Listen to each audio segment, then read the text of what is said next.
I'm just going to go over a variation of a supine twist or a lying twist. So often in a class I'll ask you to extend one leg and reach across and bring this, in this case it's my right leg that I'm bringing over, and you're lying on the outside of your left leg on your left side.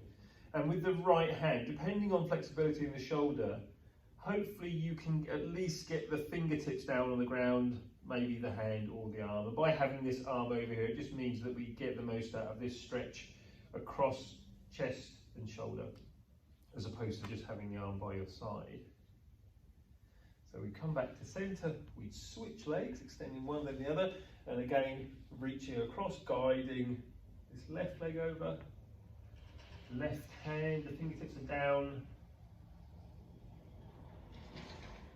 and then we'll come back to centre and come back to legs bent and feet flat. So another type of twist that we can do is so with legs bent and feet flat, we'll lift the hips up, we'll move them over to I'm going over to my right, nothing too exact or precise, so lifting up and over say 3-4 inches, back down, and then from here I'm going to cross my right leg over my left leg, and I'm going to place my left hand onto the right leg and using this hand to support both legs as they come over to the left side.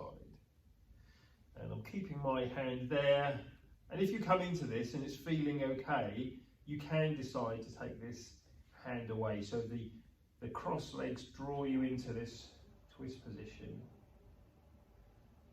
and then we stay here for a few breaths. For most of us, we could lift ourselves back to centre from here, but just to save putting any undue stress on the lower back, I'm going to use my left hand, and I'm use the left hand to press the legs back up, uncross the legs.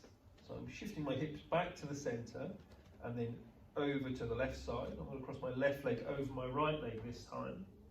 So my right hand supports both legs coming over to the right side.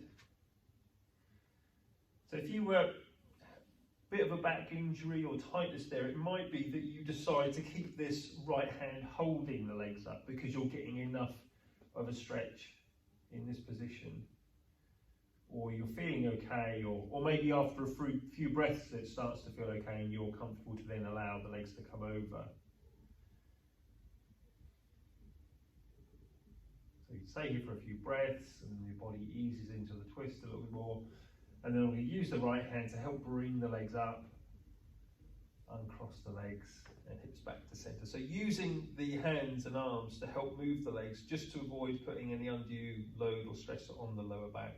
It might feel like that you can do that, and by all means, if you feel comfortable just moving the legs without the assistance of the hands, then do that, but it just helps. It's often the silly little thing where you're doing what looks like a relatively sedate movement, and then you might cause a little bit of a twinge in the lower back. So use hands and arms to help move the legs from one side to the other. Hope you enjoyed that, and thank you for watching. Share, subscribe, all of that good stuff.